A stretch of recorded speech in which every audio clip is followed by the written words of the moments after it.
अस्सलाम वालेकुम dear student. आज जो एग्जाम्पल 1.7 है first year physics chapter 1 measurement की एग्जाम्पल 1.7 जो है वो ये है, when solid sphere move through a liquid the liquid oppose the motion with force F. एक सॉलिड स्फीयर है जो कि लिक्विड में मूव कर रहा है और लिक्विड जो है इसकी मोशन को अपोज करता है बाय फोर्स एफ के जरिए। मतलब कि ये लिक्विड इसकी मोशन को अपोजिशन फोर्स शो कर रहा है जो कि एफ फोर्स है। The magnitude of F depend upon the coefficient of viscosity। Magnitude of F जो है ये लिक्विड की जो कोफिशिएंट ऑफ विस्कोसिटी है ईटा इस पे डिपेंड कर रहा है, जिसकी डायमेंशन गिवन है m⁻1 l⁻−1 t⁻−1 square bracket of the liquid. Radius of the sphere की जो रेडियस जो साइज है उस पे ये फोर्स डिपेंड कर रहा है। And speed of the sphere और स्फीयर की जो स्पीड है लिक्विड में, फॉर एग्जांपल डाउनवर्ड स्पीड है इस लिक्विड में स्फीयर की, तो इस पे डिपेंड कर रहा है। जैसा कि इस डायग्राम में गिवन है, ये एक स्फीयर है और sphere let suppose downward motion कर रहा है। तो डाउनवर्ड मोशन के दौरान ये लिक्विड जो है, फॉर एग्जांपल वाटर ले ले, तो ये वाटर या लिक्विड जो है ये इस बॉडी को एक फोर्स, एक अपोजिंग फोर्स क्रिएट कर रहा है जिसको एफ से हम डिनोट करते हैं। और ये अपोजिंग फोर्स इस लिक्विड की ईटा विस्कोसिटी कोफिशिएंट ऑफ विस्कोसिटी पर डिपेंड कर रहा है। इस बॉडी की जो साइज है रेडियस, इस रेडियस पे डिपेंड कर रहा है और एज वेल इस बॉडी की जो स्पीड है लिक्विड में उस पे डिपेंड कर रहा है। Assuming that the force F is proportional to different power of this quantities. आप ये एज्यूम कर ले कि ये फोर्स एफ जो है ये बाई डिफरेंट पावर इन तीन क्वांटिटीज के साथ प्रोपोर्शनल है। Is a formula for F using the method of dimension। आप फोर्स F के लिए फार्मूला निकाले डायमेंशन मेथड को यूज करते हुए। This is the statement of the example 1.7। और यहाँ पे इस एग्जाम्पल में एक स्फीयर लिया हुआ है और ये स्फीयर एक लिक्विड में मोशन कर रहा है और ये लिक्विड स्फीयर के लिए अपोजिंग फोर्स क्रिएट कर रहा है और ये अपोजिंग फोर्स लिक्विड की विस्कोसिटी के साथ प्रोपोर्शनल है और बॉडी की रेडियस के साथ प्रोपोर्शनल है और बॉडी की जो स्पीड है लिक्विड में उसके साथ प्रोपोर्शनल है। तो आप एज्यूम कर ले कि ये फोर्स जो है इन तीनों के क्वांटिटीज के साथ बाय डिफरेंट पावर प्रोपोर्शनलिटी रखता है। तो आप इस फोर्स की फार्मूला निकाले यूजिंग डायमेंशनल मेथड को यूज करते हुए। ये example actual application of dimension से लिया हुआ है। एप्लीकेशन ऑफ डायमेंशन में हमने एक एप्लीकेशन पढ़ा था डायमेंशन की कि आप एक फॉरगॉटन फार्मूला जो है उसको आप मालूम कर सकते हो with the help of dimension अगर आपको इनिशियल कंडीशन गिवन है। ओके, सॉल्व करने की ट्राई करते हैं। इसको सॉल्व करते हैं, कैसे सॉल्व किया जाता है इस एग्जाम्पल को देके। सॉल्यूशन में पहले हमें जो डायमेंशन गिवन है उसको लिखते हैं। ईटा की डायमेंशन हमें ऑलरेडी गिवन है कोफिशिएंट ऑफ विस्कोसिटी की m⁻1 l⁻−1 t⁻1 square bracket. और आर की डायमेंशन आपको ऑलरेडी पता है l स्क्वायर ब्रैकेट है और v की डायमेंशन जो है वो l⁻1 t⁻−1 स्क्वायर ब्रैकेट है और फोर्स F की जो डायमेंशन है वो है m⁻1 l⁻1 t⁻−2 square bracket. These are the dimension given in the example. अब let suppose the force F depend upon the viscosity radius and speed by the following equation. Let suppose जो F force है opposing force show by the liquid to the sphere, ये opposing force जो है ये liquid की viscosity, radius of body and speed of body के साथ इस फॉलोइंग इक्वेशन या रिलेशन के थ्रू प्रोपोर्शनल है। वो इक्वेशन क्या है? F is directly proportional to eta power A R power B V power C। तो अब कैसे इस फार्मूले को पहले लिखेंगे? पहले जो क्वांटिटीज एग्जाम्पल में है जिस पे ये रिजल्टेंट क्वांटिटी डिपेंड कर रहा है उन सब क्वांटिटीज को लिखना है। इसके साथ वो रिजल्टेंट क्वांटिटी प्रोपोर्शनलिटी में रखना है, डायरेक्टली प्रोपोर्शनलिटी में, और उन मुख्तलिफ क्वांटिटीज पर ABC पावर लेने हैं। XYZ पावर भी आप ले सकते हैं, एनी वन पावर आपने लेने हैं। अब ये प्रोपोर्शनलिटी को इक्वलिटी में हम कन्वर्ट करते हैं तो F is equal to K eta power A R power B V power C हो जाएगा। हम इनकी डायमेंशन लिखते हैं। F is equal to K eta power A R power B V power C। Dimension में ये के हम नहीं लिखते, प्रोपोर्शनलिटी कांस्टेंट है। प्रोपोर्शनलिटी कांस्टेंट के बारे में डायमेंशन कुछ नहीं कहता, वो हम नहीं लिखते। बाकी फोर्स की डायमेंशन है m⁻1 l⁻1 t⁻−2 square bracket is equal to eta की dimension m power 1 l power minus l power minus 1 t power minus 1 power a, और r की डायमेंशन l पावर b और v की dimension l t inverse power c हो जाएगा। So m power 1 l power 1 t power minus 2 this is equal to m power a l power minus a t power minus a, मतलब power को open कर ले, m पर a हो जाएगा, l पर माइनस a हो जाएगा और t पावर माइनस a हो जाएगा। इस तरह ये l पावर b हो जाएगा और ये l पावर c और l t power minus c हो जाएगा। अब हम इनको ज़रब करते हैं तो m power 1 l power 1 t power minus 2 square bracket this is equal to m power a, यहाँ पे l पावर माइनस a है, l पावर b है और l पावर c है, तो ये हो जाएगा l power minus a plus b plus c, power को आप ऐड करेंगे, और t पावर माइनस a और t पावर माइनस c, तो ये हो जाएगा t power minus a minus c। अब हम क्या करेंगे, इनकी जो पावर्स है उसको कंपेयर करेंगे, m पावर से, l की पावर l पावर से और t की पावर t पावर से हम कंपेयर करके a b c की वैल्यूज को निकाल सकते हैं। तो यहाँ पे m के लिए ये m पावर 1 है और ये m पावर a है, तो हम लिख सकते हैं कि m power 1 this is equal to m power a, it means के a इज इक्वल टू 1, इसको कंपेरिजन ऑफ पावर कहते हैं। तो a की वैल्यू तो हमें जो है वो मिल गई, a इज इक्वल टू 1। अब हम l के लिए कंपेरिजन करते हैं, तो यहाँ पे है l पावर 1 और यहाँ पर है l power minus a plus b plus c, मतलब कि minus a plus b plus c this is equal to 1, base equal है तो पावर भी इक्वल हो जाएंगे, b plus c this will be equal to 1 plus a जो है minus a यहाँ पे शिफ्ट होके प्लस बन जाएगा, तो b plus c this will be equal to 1 और a की वैल्यू 1 है तो 1 plus 1, b plus c is equal to 2, b plus c 2 के बराबर हो जाएगा। इसको यहाँ पर छोड़ देते हैं, t की तरफ आते हैं, t यहाँ पर t माइनस 2 है और यहाँ पे t power minus a minus c है, तो t power minus a minus c this is equal to t power minus 2, base same है तो पावर भी सेम हो जाएंगे, इक्वल हो जाएंगे, minus a minus c this will be equal to minus 2। अब देखें यहाँ पर माइनस c बराबर हो जाएगा माइनस 2 प्लस a, ये माइनस a इधर शिफ्ट हो गए प्लस बन जाएगा, तो minus c this will be equal to minus 2 और a की वैल्यू प्लस 1, a की वैल्यू 1 है तो माइनस 2 प्लस 1 हो जाएगा, so minus c this is equal to minus 2 plus 1 से माइनस 1 आ जाएगा, माइनस और माइनस कैंसिल होके c इज इक्वल टू 1, तो c की वैल्यू हमें मालूम होगी 1, a की वैल्यू भी ऑलरेडी हमने मालूम किया है 1, b की वैल्यू हमें मालूम नहीं है, वो भी मालूम करते हैं, तो b की वैल्यू इस इक्वेशन से मालूम करते हैं b plus C is equal to 2 से, तो b plus C this is equal to 2 और b is equal to 2 minus C, या माइनस सी तो 2 की तरफ शिफ्ट हो जाएगा और माइनस बन जाएगा, so b is equal to 2 minus c की जगह 1 तो 2 माइनस 1 हो जाएगा, and b is equal to 1, b भी 1 आ जाएगा। मतलब कि यहाँ पे जो आपने पावर कंसीडर किए हुए हैं, a power eta power a, r power b, v power c, इन सब की वैल्यूज 1 1 है।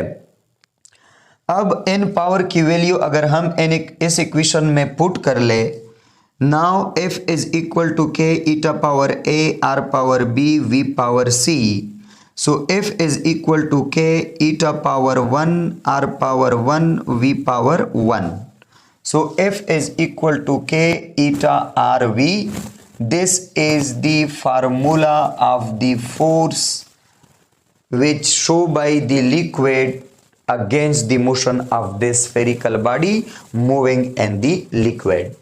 okay, ये k की जो वैल्यू है एक्सपेरिमेंटली ये 6 पाई के बराबर है, so f is equal to 6 pi eta R V, ये 6 पाई वाला जो वैल्यू है, मतलब प्रोपोर्शनैलिटी कांस्टेंट का जो वैल्यू है 6 पाई, ये आप डायमेंशन से मालूम नहीं कर सकते। This is the demerit of dimension analysis.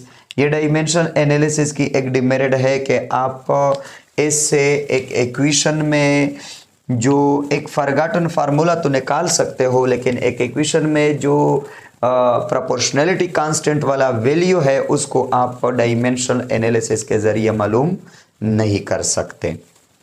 Okay, इस एग्जाम्पल 1.7 के साथ साथ असाइनमेंट 1.7 है और ये आखिरी असाइनमेंट और आखिरी एग्जाम्पल है ऑफ चैप्टर 1।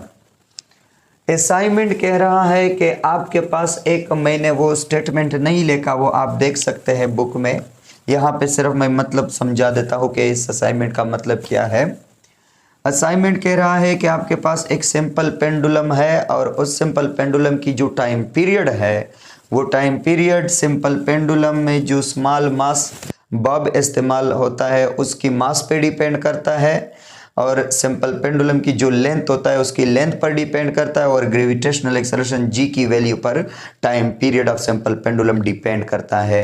तो आप हमें ये मालूम कर ले कि टाइम पीरियड का जो फार्मूला है वो क्या होगा। डायमेंशन एनालिसिस के थ्रू, डायमेंशनल मेथड के थ्रू आप इसको मालूम कर ले।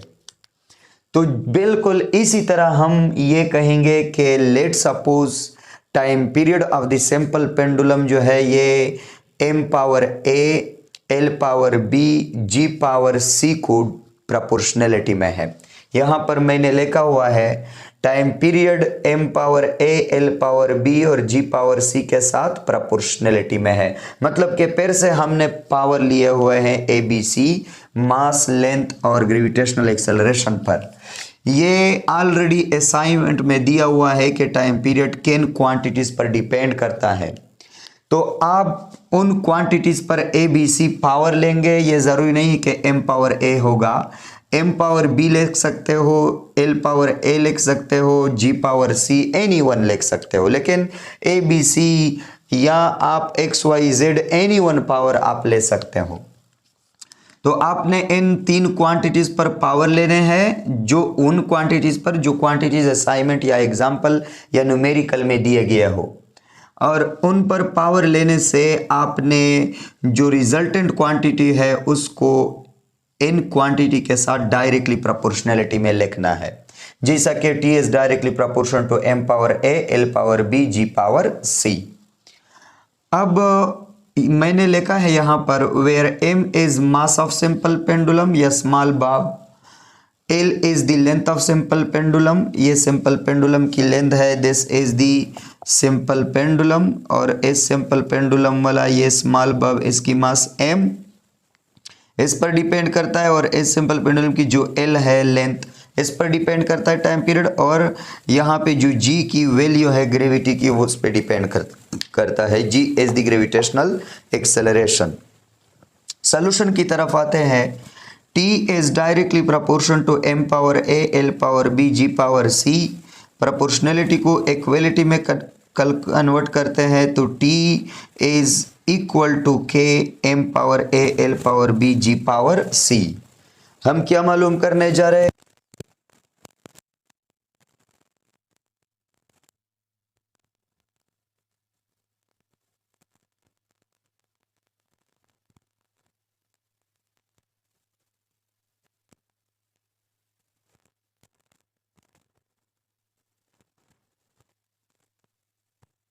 दोनों साइड की डायमेंशन को आपने लिखना है और k को नहीं लिखना। ये इसके बारे में डायमेंशन कुछ नहीं कहता, ये रहने दे।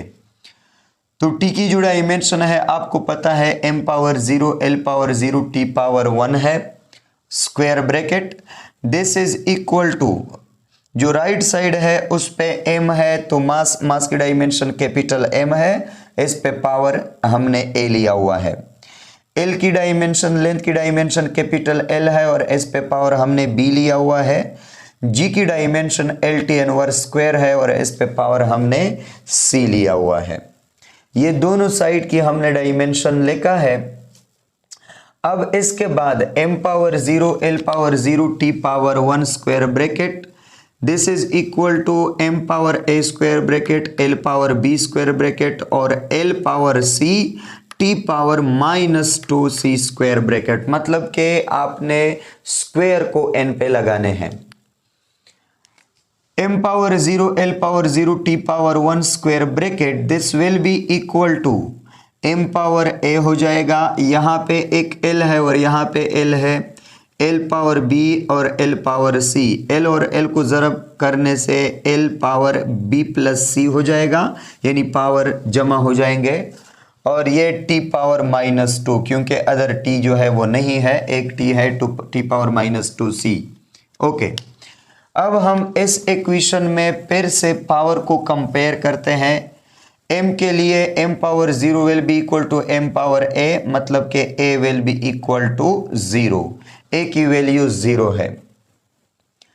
l power 0 this is equal to l power b plus c, मतलब b plus c is equal to 0, b is equal to minus c। और t power 1 this is equal to t power minus 2c, minus 2c is equal to 1 और c is equal to minus 1 और 2 पर divide करने से, minus 2 पर divide करने से c is equal to minus 1 और 2। ये c की वैल्यू माइनस 1 और 2 आ गई, a की वैल्यू 0 है, b माइनस c के बराबर है, तो b किसके बराबर हो जाएगा, b will be equal to minus n to c की जगह माइनस 1 और 2 पुट करने से b will be equal to minus ज़रब माइनस 1 और 2 इज इक्वल टू प्लस 1 और 2 हो जाएगा। तो a की वैल्यू 0 है, b की वैल्यू माइनस प्लस 1 और 2 है और c की वैल्यू माइनस 1 और 2 है। अब हम n पावर की वैल्यू इस इक्वेशन में पुट करते हैं, तो t will be equal to k into m power 0, l power 1 और 2 और g पावर माइनस 1 और 2। So t is equal to k into l, m power 0 1 के बराबर होता है, वो हम नहीं लिखते। So t is equal to k into l power 1 और 2, g पावर माइनस 1 और 2 जो है उसको डिवीजन में लिखने से ये g पावर प्लस 1 और 2 बन जाएगा।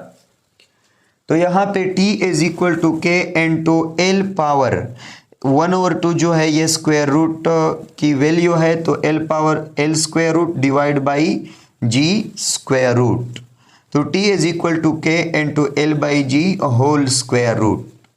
तो k की वैल्यू 2 पाई है। This is the formula of the time period of simple pendulum which we derived with the help of dimensional method, dimensional analysis। इसमें जो k की वैल्यू है ये एक्सपेरिमेंटली 2 पाई के बराबर है, डायमेंशनलेस है, यूनिटलेस है, और 2 पाई के बराबर है इसकी वैल्यू एक्सपेरिमेंटली।